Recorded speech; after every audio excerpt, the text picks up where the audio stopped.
is where MAGA comes to talk. Just finished watching the Trump rally. It was spectacular. I'm going to go through some of the highlights of the rally in just a little bit because it was a spectacular rally. No doubt about it. But I want to start talking about this nonsense with Sunny Hostin. And I'll play the audio here for you guys. Sunny Hostin has completely lost her mind. I mean, she's completely out of it, okay? I mean, she is just an insane woman who is so... Sunny Hostin, out of everyone on The View during the entire time of Trump, since he came down the escalator, Sunny Hostin, by far, has the most severe case of Trump derangement syndrome of anyone who has ever been on The View. And she fits into this really narcissistic type of personality, Sunny Hostin. There's some other issues, too, that Sunny Hostin has on The View with Trump. But she's such a narcissist. She thinks because she thinks something, everybody thinks what she thinks. Let me play the clip. It's trending on X. This is Sunny Hostin on The View. She's talking about Melania and President Trump. I think she hates him. Yeah, well, yeah. Okay, So she thinks Melania hates Trump. I'm going to play the whole thing. She thinks Melania hates Trump. What would make her think that? Because she hates Trump? Well, she must hate him too. I think she hates him. Yeah, well, yeah. Okay, so we can all agree on that. That's a given. I also think that she wants to take him out. She does not want to be the first lady anymore. They agree with you. She doesn't want to be the first lady. She destroyed the Rose Garden. Who hates Christmas? Melania Trump hates Christmas. She doesn't want to decorate for Christmas. She doesn't want anything to do with him. She doesn't want to sleep in the same room with him. She can't tolerate. Okay, now first off, let me go back to the beginning because there's so much to go here. There's just I've heard this a couple times because it's been all over social media today. This is a sick, twisted woman. And what about those people in the audience clapping? And her co-host on The View, they're allowing this to continue. They're not jumping. Let's start it from the beginning, and then I'll play. It's only 35 seconds long. I will play it one time uninterrupted, and then we'll go through and break it down. How's that? Let's do that. I think she hates him. Yeah, well, yeah. Okay, so we can all agree on that. That's a given. I also think that she wants to take him out. She does not want to be the first lady anymore. They agree with you. She doesn't want to be the first lady. She destroyed the Rose Garden. Who hates Christmas? Melania Trump hates Christmas. She doesn't want to decorate for Christmas. She doesn't want anything to do with him. She doesn't want to sleep in the same room with him. She can't tolerate him. Allegedly. And she does. Yeah, how do you know all this? Yeah, I don't know. You don't know all this. Allegedly. That's why I say allegedly. I think she hates. Okay, so Sunny Hostin is on such a Trump derangement syndrome bender right here that even Joy Behar and Whoopi Goldberg are trying to rail her in. How do you know all this? She said she hates him because she hates him. She makes that up. She says she wants him dead, and she doesn't want to be first lady, so she wants him dead, which is really Sunny Hostin is sharing what she wishes and what she's thinking about Trump, which of course is just not true. These are her Trump derangement syndrome suffering delusions. And then Sunny says Melania hates Christmas. She doesn't want to decorate for Christmas. She decorated the White House in a beautiful, classy, very upscale way, like I've never seen it decorated before. Now, she's from Europe, and maybe they do Christmas a little different over there, but I thought it was beautiful. She decorated for Christmas in a very beautiful way. And this thing that they don't sleep in the same bedroom, how the hell does she know that? Even her co-host on The View said, how do you know that? I mean, this is a real sick woman, and it's what it really is irresponsible broadcasting. The View isn't just some chat show with a couple of post-menopausal ladies sitting around the table yakking. It is actually under the ABC News division. ABC News oversees The View. So this is part of ABC News. This passes for news now. She's got a lot of problems. Now, President Trump had an incredible victory today, and listen to this. This just broke just a little while ago while Trump was on stage at his rally. The International Association of Firefighters just followed the Teamsters by not endorsing Kamala Harris. The union has over 344,000 firefighters across America. This is unheard of, unprecedented, because they usually endorse Democrats. In fact, 4 years ago, the firefighters union endorsed Joe Biden. So by them not endorsing Kamala, really is an endorsement for Trump, isn't it? And did you notice when Trump was speaking today in Michigan, he had a bunch of Teamsters behind him? When have you seen a Republican with Teamsters behind him? I mean, this and the firefighters, and this is amazing times that we are in. That's how bad things are in the country. That's what I've been telling you guys the last week or so, that the Trump campaign strategy is very different than what he's done in the past.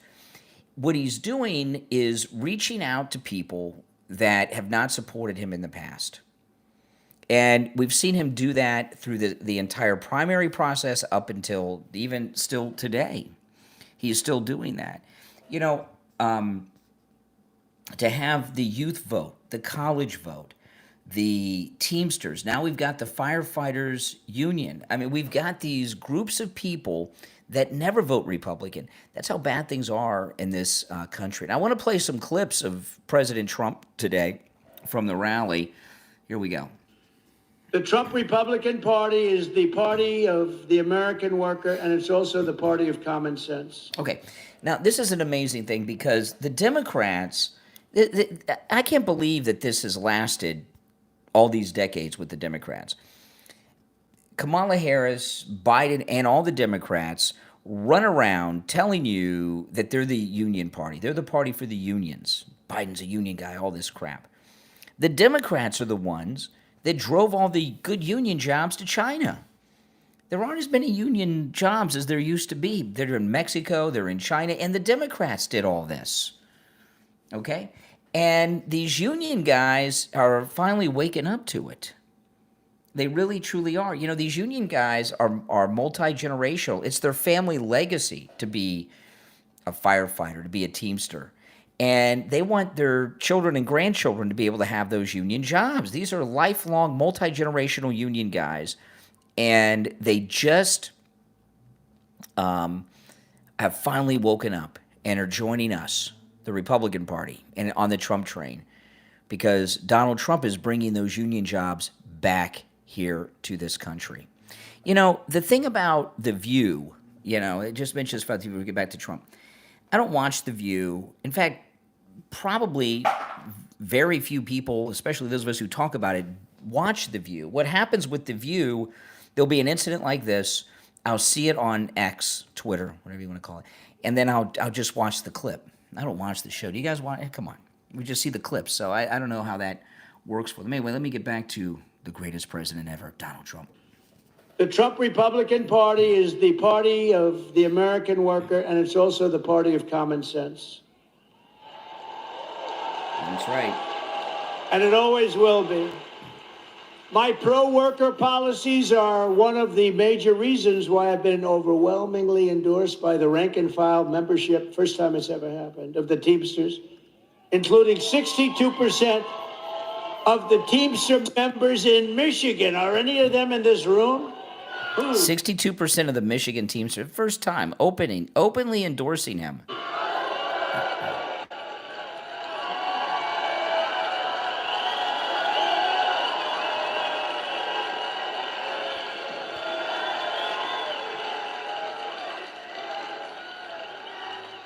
Yeah, I mean, this was just a great rally today. Just ended a few minutes ago. Great rally. Here's another clip. I'm outraged on behalf of every American family whose children have been murdered by illegal alien and horrible, savage migrants that Kamala brought into this country. This is just insane to me. Our country is under attack. Our people are being victimized every day by the illegals that Kamala Harris is bringing in here. And it's really not even discussed in the media at all. All these debates they've had, it doesn't even come up. And like with the people in North Carolina, Kamala doesn't care. Kamala's agenda is bringing death and despair to America. I will restore light, hope, and dignity back into Michigan, and very quickly.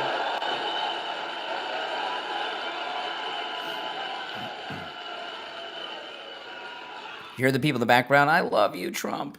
Thank you. I will make America safe again. We will be safe again.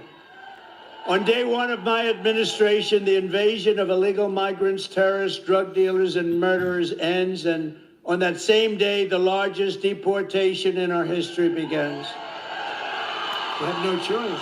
No, we have no choice. The deportation is going to be fantastic. Now, when that happens, of course, what you're going to see in the fake news media are endless videos of trains going to the concentration camps, okay, during the Second World War.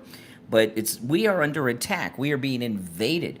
You know, I learned earlier this week that blew my mind that these Venezuelan gangs are prison gangs. You know, President Trump's been telling us that they're releasing their prisoners into our country. And these aren't just, I thought these were gangs, which it's not that it's any better, but I thought these were gangs that were like, you know, street gangs. They're not, no, they're prison gangs. So they're going right from the prison as a gang, I guess, to Aurora, Colorado, and taking over apartment buildings. We can be a nation that dreams big again. We can be a nation that builds things again. We can reclaim our pride, our dignity, our glorious American destiny.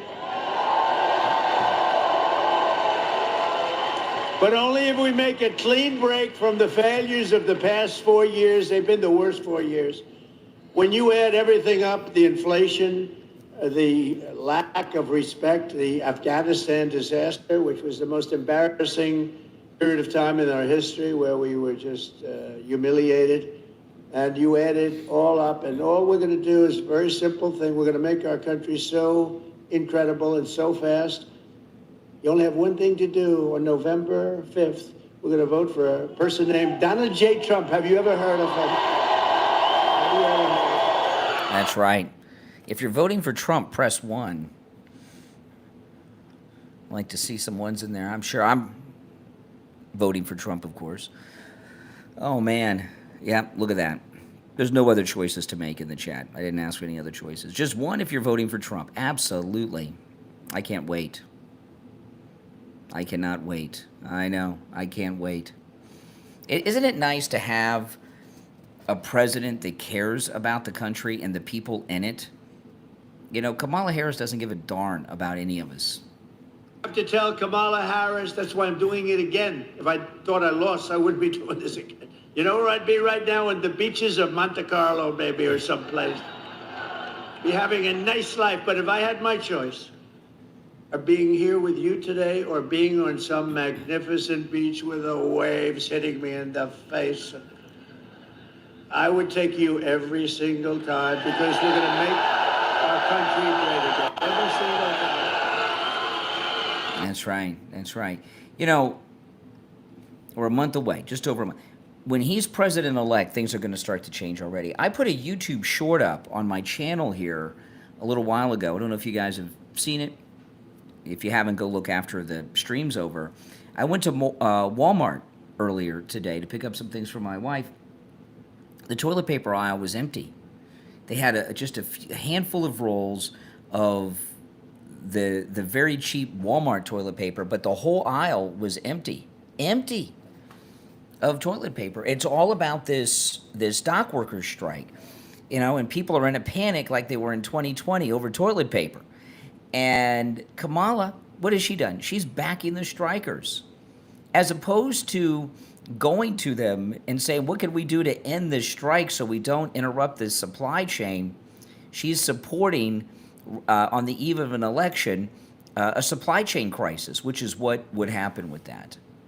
With my plan for the American economy, this will stop immediately all of this nonsense that they're doing, all of the hurt they're inflicting upon us. and we will begin to take other countries' jobs and factories, bring in businesses and trillions of dollars back to the United States of America. That's right. That's right. That's right. Words, tariffs to me are the most beautiful word. Other than my chart, I love that chart. Other than my chart, it's one of the most beautiful things I've ever seen. The chart that saved his life. It's going to make our country rich. Unfortunately, we have a lot of stupid politicians in Washington. They don't like it. It's actually they're learning though. They're figuring it out. It'll make our country rich again. Our country right now owes $36 trillion. It's going to make us very rich very fast, and the rest of the world will be living with it, and they'll be fine, and we'll help people out too. But it's time that we took care of ourselves. It's time we put America first, right?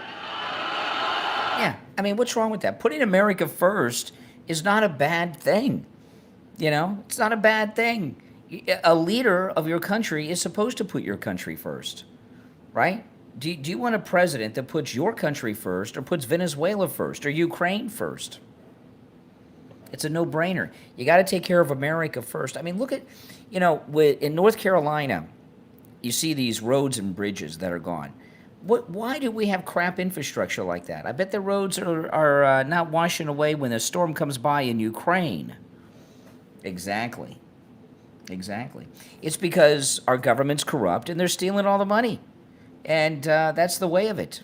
I have pledged to remove the 10 old, and think of this, 10 old and burdensome regulations for every new regulation. So if we put a new regulation in the book, which is not going to happen often, we have to reduce 10. And nobody cut regulations as much. Nobody cuts regulations as much as I did, as you remember.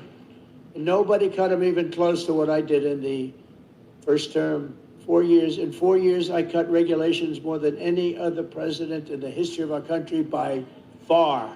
Yeah, in fact, I don't know if this to be true, but I would not be surprised if he cut more regulations than all the other presidents combined. Would you? No, not at all.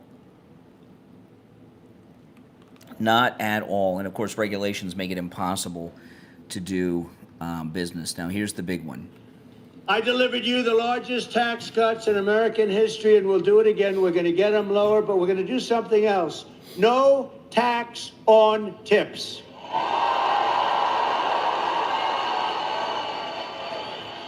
No tax on overtime. And no tax on Social Security for our great seniors.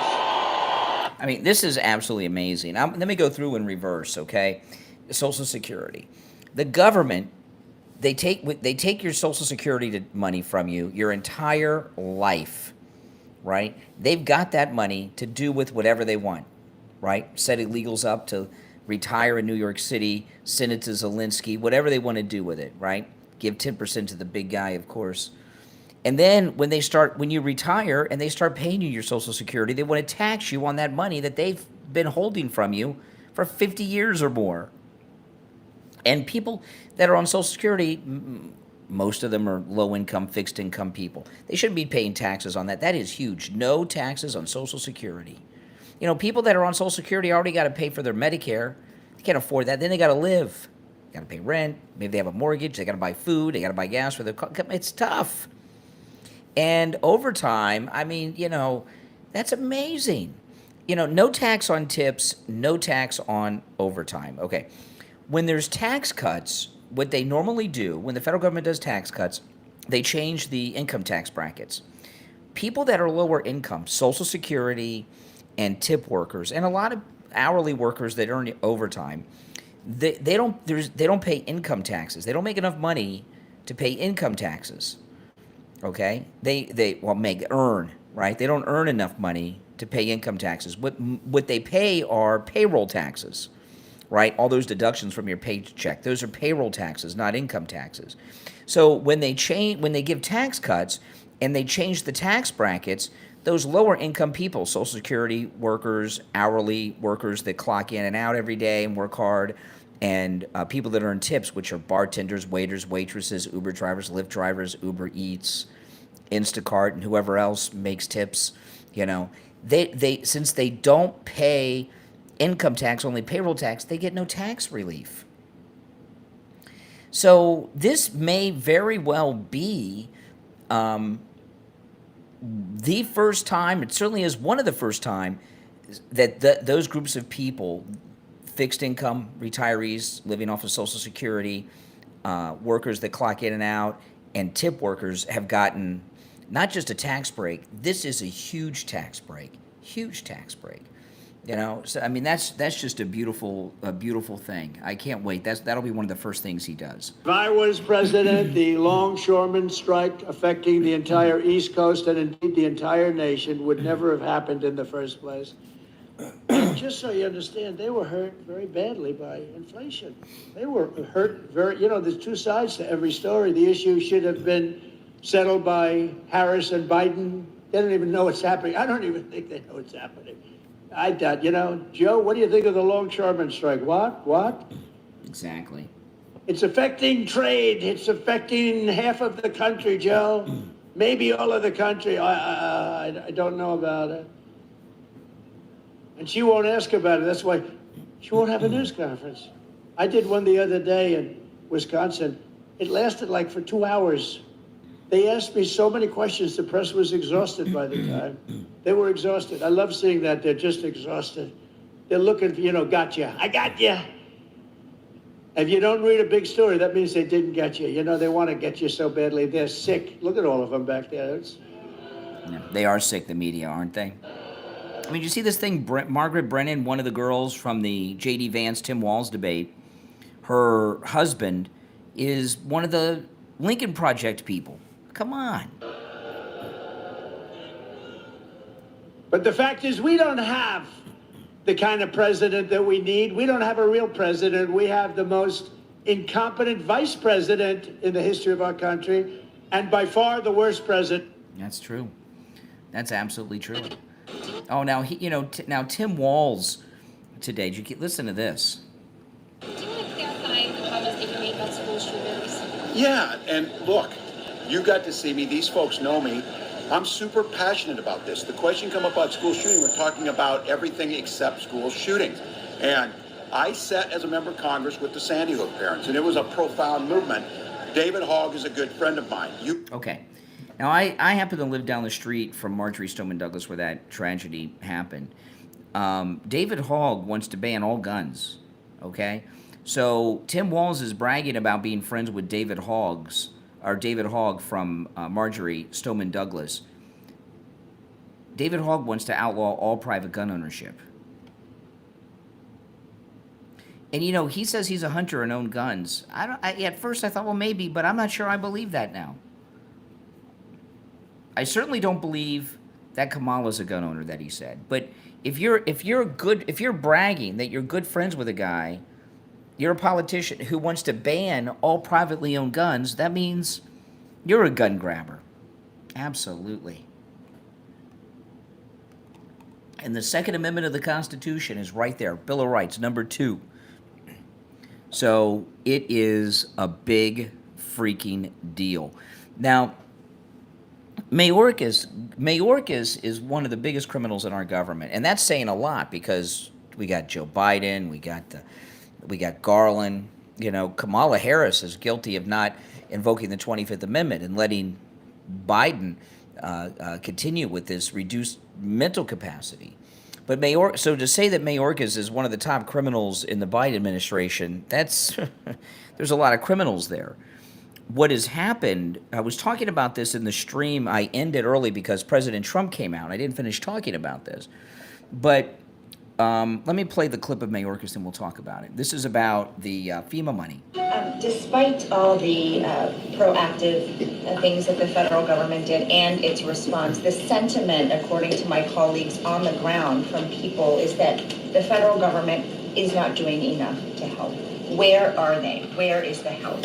What is your message to those people? I would say the following, that we are there and we will continue to be there, and we will reach the most difficult to access locations. We are relentless in our efforts to ensure the safety and security of all. Okay, it's been a week Okay, it's been a week. Where are they? And he goes on to say that FEMA's out of money. They have no money. The money's been spent. And it came out that the Biden administration, Kamala Harris, Joe Biden, and Mayorkas have been using the FEMA emergency funds that are there to help Americans in need when disaster strikes, okay, which is actually, I got it here, how much? $941 million. That's almost $1 billion. They spent almost $1 billion of FEMA money on the illegals, the criminal illegal aliens, setting them up in Aurora, setting them up in New York, setting them up all over the country. That's illegal. That money is what they've done is they're using it as a slush fund, and that's criminal what they're doing. And what's happened? They don't have the money in the FEMA accounts to help the people in North Carolina that have been hit by the storm. And I'll tell you something: Biden could sign a paper today to give money to FEMA. It's an emergency, but he doesn't do it. Why? Because the part of North Carolina that was hit is MAGA country. And they don't care. They're MAGA people. They don't vote for them. They don't support them. So they don't care about them. I mean, that is insane. We have a government that decides who gets emergency relief based on their political philosophy. I'll tell you this. If there was a major storm that hit Ukraine and people were trapped in their homes and everything else, they'd do more than give them $750. They'd go there. Even if FEMA didn't have the money, they'd find the money and they'd help Ukraine. Wouldn't they? Absolutely, they would. Now, I want to go back. This is what I was playing before the Trump speech in Michigan earlier. This is Fox News interviewing the Attorney General of Florida. She's, I'm in Florida. She's my Attorney General, and she's talking about Kamala Harris, Biden, and Mayorkas using the FEMA money for the illegals. Listen. Good morning, Todd. Yeah, everyone should be waking up. Nope, hold on.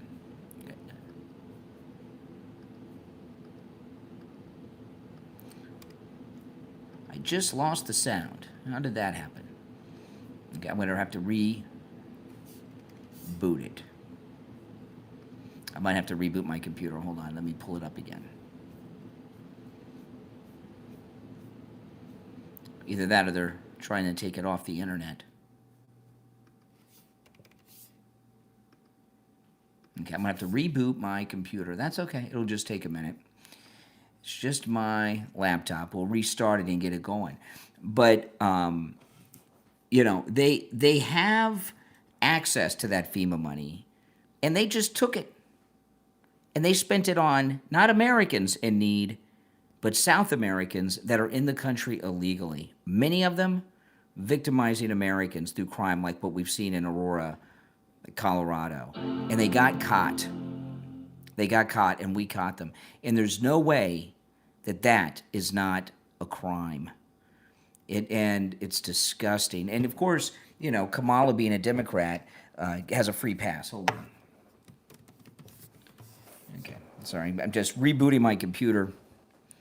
I hit a button and muted everything, and it wouldn't unmute for some reason. I don't know.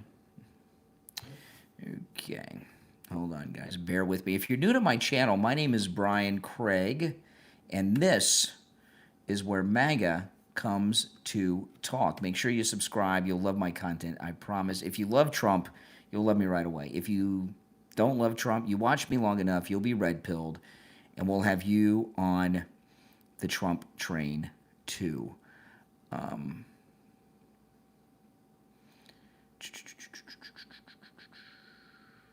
Hold on. Okay, let me go back down to it. Hold on. We're all good too. Where is it? Okay, here it is. This is the Attorney General of Florida. Good morning, Todd. Yeah, everyone should be waking up this morning outraged by that comment. This is not something that has just happened recently, and Florida's been warning about this since this administration took over. Mayorkas has come in like a virus and infected these what need to be healthy, strong, fundamental programs to ensure the stability and safety of Americans in times of disaster. Okay, yeah. So what's happened here is they've stolen the FEMA money to fund the illegals and set them up in retirement plans, right? And now Americans need it. The money is not there. This is another example of Kamala Harris and the Democrats. They put America's last. Ukrainians, Venezuelans, Guatemalans, they come first. Americans, you're not even on the list.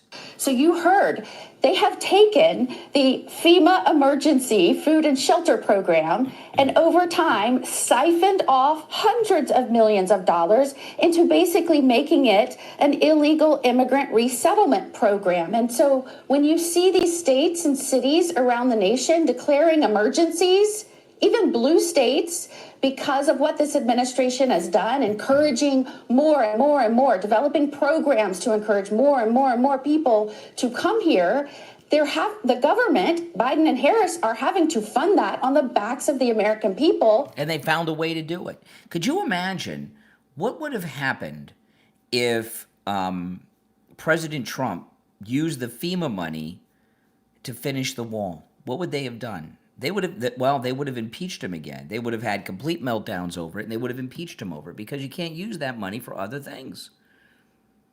But Kamala Harris has, Joe Biden has, Mayorkas has, and they just got caught.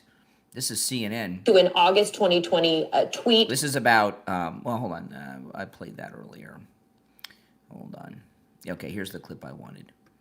This is Anderson Cooper's show. They're going over the polls in Michigan. How is Vice President Harris performing with young voters compared to how President Biden did in 2020? Some numbers, Anderson, to help with that question. Number one, just look at this choice for president. I want to stretch this out a little bit. Excuse me for turning my back. This is from a recent New York Times Siena poll. It shows Donald Trump and the vice president tied among voters aged 18 to 29. Okay, now this is amazing, okay? So this is Michigan. This isn't nationwide. Trump and Kamala in this poll they're talking about on CNN are tied among voters 18 to 29 in Michigan. Now listen to this. States 18 to 29. Joe Biden carried that group by 24 points in 2020. Okay, so right now, 18 to 29-year-olds in Michigan, this isn't that, just in Michigan, Trump and Kamala are tied 45-45. 4 years ago, Biden led with that same group in Michigan 61 to 37. Joe Biden carried that group by 24 points in 2020 in the exit polls. From being on the ground, remember, when you poll a smaller subgroup in a poll, there's a bigger margin of error. I can't quite believe it's a tie from being on the ground several times in Michigan, but there's no question the vice president is doing better than President Biden was doing earlier this year, when a lot of young voters didn't want him to be the candidate anymore. But she's not doing as well as he did back in 2020. There's no doubt about that. Yeah, she's getting creamed. That's what's going on. She is getting completely creamed. Oh, yeah. Absolutely. I mean, you know, the person that says Kamala 2024, why are you voting for Kamala? What is she offering? What is Kamala's agenda? What is Kamala's platform, right? Kamala's saying, vote for me because of what? Trump wants to make America great again, and he spells what that is. Seal the border, finish the wall, deportations, drill baby drill, no tax on tips, no tax on overtime, no tax on Social Security. You know, he's got all kinds of very specific things. What are Kamala's specific reasons? Vote for me because blank, fill in the blank. Can you do it, a Kamala voter? I don't think so. Now, of course, Sonny Hostin's not alone. A lot of Trump derangement syndrome going on out there. This is a spokesperson for Kamala on MSNBC today. You know, people are being reminded about the danger that Donald Trump poses to our country and our freedoms every single day. Every single day. They're trying to kill him. He was shot. Then we had the golf course assassin. We had the Iranian plot that they just foiled, okay? And do you really think it's responsible for Kamala Harris's people to continue to go on TV and talk about him being a threat to the country when they're out there trying to kill him? And, you know, the new Polymarket survey out of Pennsylvania is giving Trump a 4-point lead in Pennsylvania. Trump at 52, Kamala at 48. People are pissed. I mean, these are the toss-up states and the blue states. Trump is winning. the toss-up states and the blue states that are in that area, like Michigan. Michigan considered toss-up, but it leans to the Democrats, and it's going towards Trump now. And if you look in the last couple of weeks, every poll, the momentum is in Trump's favor. You got to look at the momentum. It's in Trump's favor. Here's a poor woman in North Carolina talking to Fox in the aftermath of this god-awful hurricane. We haven't seen FEMA, we haven't seen Red Cross, we haven't seen Hearts with Hands, we've seen no agencies come through here. Most people drive through with their cameras out, filming us like we're animals in a zoo, and don't stop. They're just there on their own. Yeah, you're MAGA. Kamala Harris doesn't care about you. You know, even if Kamala wanted to help people in North Carolina, would she even know what to do? Now, as much of a jerk as Ron DeSantis has been, my governor, he betrayed Trump, he lied to us all, and all of that. When it comes to natural disasters, DeSantis knows what to do. And, you know, the supply chain being slowed down by the dock workers strike, that could be a disaster. That could cause a lot of problems, okay? And Ron DeSantis is the first governor. I'm so pissed at Ron DeSantis for lying to Trump and betraying us.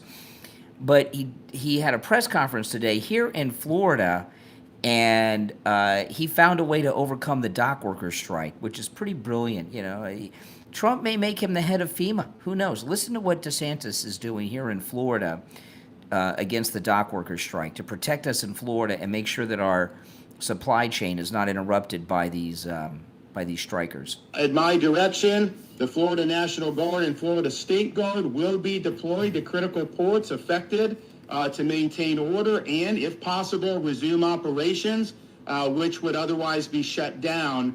See, he's taking the National Guard into the ports in Florida to do the work of the dock workers who are striking. Pretty amazing. During this interruption. Florida Department of Transportation is coordinating calls with seaport rail and trucking partners to ensure that all are prepared and positioned appropriately to limit disruptions to the supply chain in other areas should this continue. I'm also directing Florida Department of Transportation to temporarily waive the collection of tolls and other fees for commercial vehicles using public highways in Florida and waiving the size and weight restrictions normally governing vehicle transportation. Okay, so, you know, with all of DeSantis's problems and his betrayal, this is competency. Dock workers going on strike in Florida, he's sitting in the National Guard. They're going to take over that work. He's closing down the weigh stations for the trucks so that the trucks that are on the road, the semis, aren't slowed down and they can deliver faster. He's cutting all the turnpike tolls, which are very expensive, for the trucks so they can get through faster. This is a competent person, as much of a traitor as he is. He's competent. For the duration of this emergency, this will help expedite the movement of goods that have been impacted from seaports to intermodal logistics centers, distribution centers, and delivery points, and very well may help offset additional costs incurred by operation during this period. Finally, I'm directing the Florida Highway Patrol to manage the flow of traffic from all Florida seaports and adjacent roads and highways as needed to further expedite the flow of goods that are currently being held up. You know, and what DeSantis is, I can't believe I'm praising DeSantis after what he did to us, but what DeSantis is doing, a lot of this is preemptive because, you know, we haven't been hit yet by the dock workers strike, but he's doing a lot of preemptive things so that the supply chain is not slowed down out of Florida. And we have a lot of, obviously, Florida, we're a peninsula. We got an ocean, we got the Gulf of Mexico around, we got a lot of very important ports. This will include the provision of law enforcement escorts for commercial motor vehicles by FHP officers upon request. And I would say that this is something that would have significant impacts on the nation's economy anyways. Yeah, I mean, that's such a difference between what you've got with Kamala Harris. I mean, you know, Kamala Harris, she wouldn't even know what to do. FDT, Florida Department of Transportation. If you're new to my channel, my name's Brian. Make sure you subscribe. And those of you that already subbed, do me the favor of liking the video if you don't mind, okay? Now, this was beautiful. MSNBC, they brought a Never Trumper on to bash Trump. And did you guys see this? Oh, this is beautiful. It didn't go according to plan. For you after that, why was it important for you to say no more Trump because of his January 6th conduct? And do you stand by that? No, I don't stand by it, and I'll tell you why. I've now lived 4 years under the Biden-Harris policies, and I have to say that those policies are not only becoming an existential threat to our country's way of life, but to our allies as well. So when you, I'll let you finish, but this is so striking. So this guy's now he's an ambassador, Gordon Sondland, worked for Trump, big Never Trumper, and he's coming out and endorsing Trump on the air live, and he's sitting next to Peter Navarro, and the MSNBC anchor's having a meltdown because they brought him in there to bash Trump, and he just endorsed him. I have to say that those policies are not only becoming an existential threat to our country's way of life, but to our allies as well. So when you, I'll let you finish, but this is so striking. You said it was a no for me after that, after January 6th. I did. And here we are right now. I did. And you're saying it's a yes for you. It is a yes for me. It is an absolute yes for me. That is how badly the Biden-Harris team have prosecuted their job. But the whole point you seem to be making was that January 6th and that kind of attack on democracy is bigger than any policy. I am seeing so many attacks on democracy that eclipse January 6th. Wow. Isn't that something? That's not the way it was supposed to go down, was it? Oh, my goodness. They won't be booking him on any more shows on MSNBC. Now, Scott Jennings, very good Republican. He's making CNN watchable. And I was surprised they've kept him on this long because he does such a great job promoting Trump and MAGA. But then again, CNN has been very pro-Trump. CNN are the ones that got Biden out of the race, right? Remember that debate that Trump did on CNN?